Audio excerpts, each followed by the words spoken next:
Ça va sûrement en surprendre quelques-uns, mais on est sûrement face au film qui va le mieux marcher au box-office international cette année.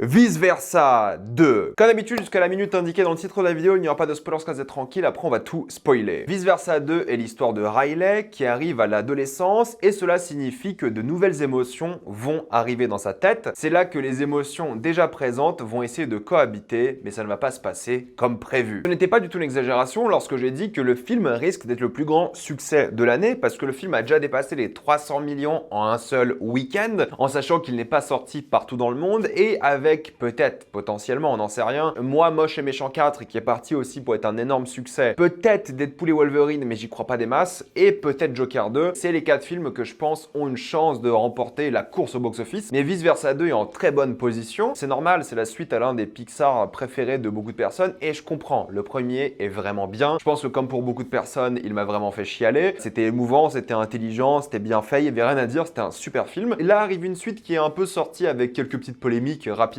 Pour faire très simple, en version originale, c'est Amy Poehler qui fait la voix de Joy. Elle a été payée 5 millions pour le rôle, ce qui est quand même beaucoup pour donner sa voix. Mais bon, c'est les productions Disney Pixar, ils embauchent des acteurs, ils les payent beaucoup généralement, sauf deux en particulier, Mindy Kaling et Bill Hader, qui sont devenus bien plus connus entre la sortie du premier et deuxième film. Et pour revenir, Pixar leur a juste proposé 100 000 $, ce qui fait un peu chier, parce qu'à côté de Amy Poehler, même si elle est le rôle principal, 100 000 $, c'est pas beaucoup par rapport aux 5. Donc ils ont décidé de ne pas revenir, surtout que maintenant, ils ont des carrières bien plus intéressantes en tant qu'acteurs, scénaristes, réalisateurs. Donc ils ont été remplacés. C'est la seule petite polémique que j'ai vue concernant le film. Après, c'est Kelsey Mann qui réalise le film. C'est un réalisateur qui n'a jamais réalisé de long métrage avant, mais qui est habitué à l'animation. Et il travaille chez Pixar depuis un moment. Donc en vrai, les bases étaient assez solides. Les scénaristes sont de retour aussi. Bref. Mais bon, vu que c'est une suite, il faut rajouter de nouveaux éléments parce que le concept aurait pu s'essouffler rapidement. Au final, c'est juste des émotions dans une tête. Chacun prend les manivelles du contrôle de la personne. Et puis basta. Mais du coup, ils ont rajouté de nouvelles émotions pour créer du conflit. Et c'est là que j'ai remarqué à quel point ils ont vraiment bien utilisé les émotions de tout le monde, que ce soit les anciennes ou les nouvelles, et surtout le casting, parce que pour le coup, j'ai rarement vu un casting se donner autant à fond, et ils étaient vraiment impliqués. En général, bon, les performances d'acting dans les films d'animation sont bien, mais pour y aller à fond, genre Maya Hawke en tant que anxiété, elle a volé le show. Elle est géniale, elle a super bien joué, c'est pas qu'elle est pas reconnaissable, parce qu'on reconnaît sa voix, mais elle est vraiment top, elle vend clairement du rêve dans le rôle. Après, il y a plein d'autres nouveaux petits rôles, hein, comme Ayo Edebiri qui joue Envie, Adèle Exarchopoulos en version originale, encore une fois, qui joue Ennui, qui était top d'ailleurs ces deux-là. Et d'ailleurs, l'actrice qui joue Riley, Kensington Tellman, était super. Et le casting m'a un petit peu marqué. J'ai trouvé vraiment qu'ils étaient hyper talentueux et qu'ils ont vraiment donné ce vent frais dont avait besoin une suite. Et il y a d'autres personnages qui m'ont plu, mais on en parlera surtout en spoiler. C'est ça un peu l'histoire du truc, c'est qu'il y a un nouveau conflit entre émotions qui arrive là, mais c'est aussi une aventure, parce que certaines émotions vont devoir partir à l'aventure pour sauver un peu les croyances de Riley. Et ça qui va être intéressant, c'est que cette aventure-là va être remplie de visuels, évidemment, liés au corps. Par exemple, il y aura plein de cellules qui seront des travailleurs, qui vont faire les travaux partout dans le film. Et il y aura par exemple une sorte d'arbre qui sera représentatif des croyances. Chaque souvenir débloque une croyance. Et du coup, ça fait une sorte d'arbre en mode avatar. Il y a plein de petits symboles comme ça, mais c'est avant tout une aventure. Et c'est là que j'ai un peu du mal, c'est que l'aventure, j'ai trouvé un petit peu mal faite. J'ai trouvé que c'était un peu déconnecté narrativement, c'est qu'ils vont de lieu en lieu. Et t'as jamais l'impression qu'ils suivent une ligne directrice et ça fait jamais aventure pour le coup. Pourtant, ils le vendent un peu comme ça. C'est une aventure dans son psyché à Riley et t'as jamais cette impression. Et la manière dont se conclut un peu cette aventure-là, sans spoiler évidemment, va un peu dans tous les sens, avec pas mal de facilité. Encore une fois, c'est pas une critique majeure, hein, je sais que c'est un film pour enfants, mais c'est vrai que j'ai senti un peu l'aventure déconnectée du reste de l'intrigue, et je trouve qu'ils ont pas très bien utilisé les différents décors. Il y a une rivière, une bibliothèque et plein de trucs comme ça, un coffre-fort même, et je trouve qu'ils l'ont vraiment pas bien utilisé, ce qui est un petit peu dommage, parce que je pense que ça aurait été très cool d'avoir cette aventure qui va dans la psyché d'un personnage et qui change un peu sa personnalité au fur et à mesure, ou des choses comme ça. Là, c'était pas vraiment le cas, il faut se poser la question ultime, pourquoi est-ce qu'ils ont choisi l'adolescence et la puberté, parce qu'ils parlent de ça, hein, ils parlent de puberté, et est-ce que c'est bien utilisé? Eh bien la réponse est que non au final. La puberté pour moi c'est juste une excuse ici pour juste avoir les enfants qui ont grandi avec le premier film grandir entre guillemets en même temps que le personnage. Peut-être certains l'ont vu quand ils avaient 4 ans et maintenant ils en ont je sais pas 14, je sais pas quand est sorti le premier, ça fait un bail, et c'est surtout une excuse pour ajouter de nouvelles émotions. Quelle excuse scénaristique as-tu pour ajouter des nouvelles émotions si c'est pas la puberté? Et c'est ce qu'ils font là. La puberté ouvre en gros toutes les nouvelles émotions et du coup ça crée une possibilité d'en faire un troisième, quatrième, parce qu'à partir de maintenant, bah, tout est ouvert et c'est infini entre guillemets. Mais en vrai, la puberté a pas été très bien utilisée, c'est-à-dire que oui, c'est un rite initiatique en soi de ce personnage-là, parce que dans la vraie vie, Riley est en train d'essayer de devenir encore plus populaire, de se faire des amis, de réussir sportivement et en même temps socialement, mais il n'y a pas de choses qui sont liées à son physique. Alors forcément, la sexualité est pas du tout mise en avant, je comprends, c'est un film pour enfants, on parle un petit peu de ce qu'elle aime, on comprend qu'elle est probablement bisexuelle, il y a une scène qui le sous-entend, mais c'est vrai qu'on parle pas beaucoup des choses qui arrivent à l'adolescence. C'est normal, c'est pas des choses très Pixar-friendly, ou alors tu fais comme par exemple Alerte Rouge et t'en parles, mais c'est vrai que là, bah,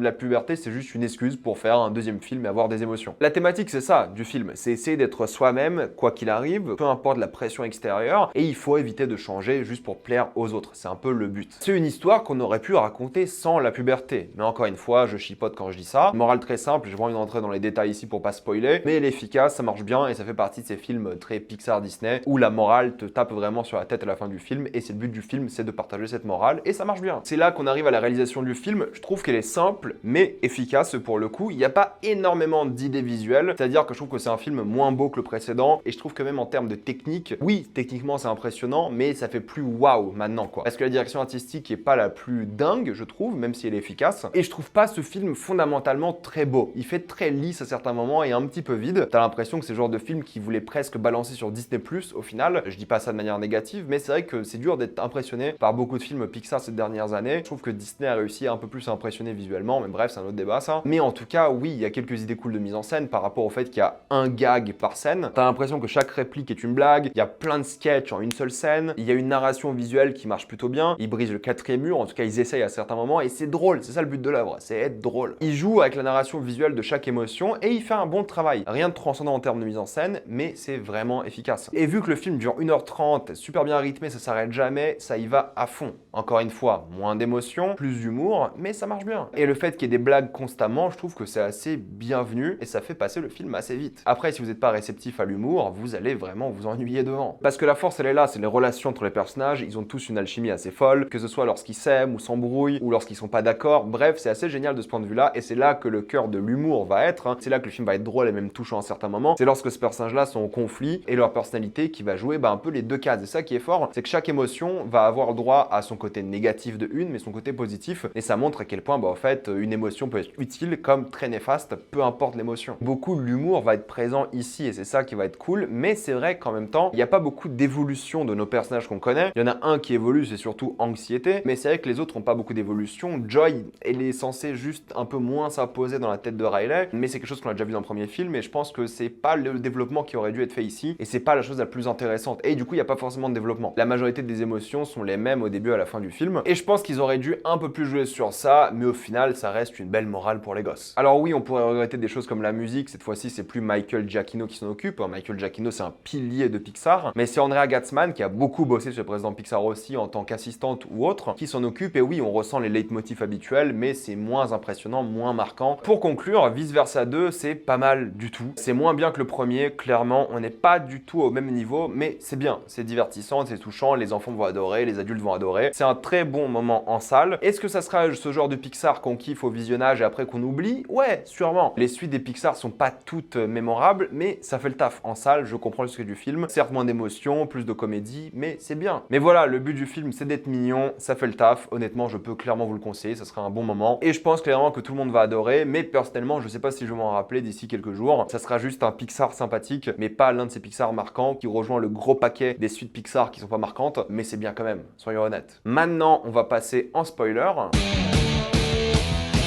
C'est assez bizarre quand même le fait qu'un personnage de PS2 soit genre le personnage préféré de Riley ou qu'il a un crush sur ce personnage-là, alors que Riley elle a quoi, 13 ans en 2024, disons. Avec cette temporalité, c'est plutôt de Nathan Drake qu'elle devrait être amoureuse, mais bon, je chipote, il était assez drôle quand même comme personnage. Comme la banane, hein, qui m'a beaucoup fait rigoler, hein, surtout à la fin quand la banane, j'ai pas envie d'utiliser le terme avec un V sur une vidéo pour film pour enfants, mais oui, quand elle se prend une énorme main dans sa bouche, c'était très drôle et j'ai bien aimé justement la manière dont ils brisent un peu le quatrième mur, en tout cas ils essayent. Il y a pas mal de comédie qui est fait sur ça qui marche bien. De même pour Nostalgie, qui est super drôle, une émotion assez géniale. Et le sarcasme aussi, qui m'a beaucoup fait rigoler. Cette vallée du sarcasme qui déforme les paroles était super drôle d'après moi, comme pour le père qui en a rien à battre de ses émotions et qui regarde juste un match de sport. Ils sont quand même assez drôles, ils ont réussi à faire plein de choses vraiment intelligemment. Mais c'est avec l'aventure que j'ai du mal, parce que oui, le coffre-fort c'est un bon endroit pour commencer l'aventure, mais après on se perd dans cette bibliothèque, on veut prendre la rivière, mais au final elle est pas prise, puis après il y a ce tube qui va dans la tête et tout. Ensuite il y a ce studio d'animation qui fait beaucoup penser à Pixar et les employés, surtout à l'époque, qui sont malmenés, pas respectés et tout. C'est clairement une pique ici à Pixar Disney. T'as l'impression qu'ils vont se syndiquer à la fin du film. J'ai pas trouvé l'aventure très prenante. Moi ce que j'ai trouvé prenant, c'est surtout Anxiété, qui au début est quelqu'un qui s'organise. Il y a plein de gags sur le fait qu'il ait plein de valises, plein de canettes à chaque fois parce qu'il a besoin de ça. Ça montre justement à quel point l'anxiété peut être utile en termes de préparation et tout, mais ça montre qu'en fait,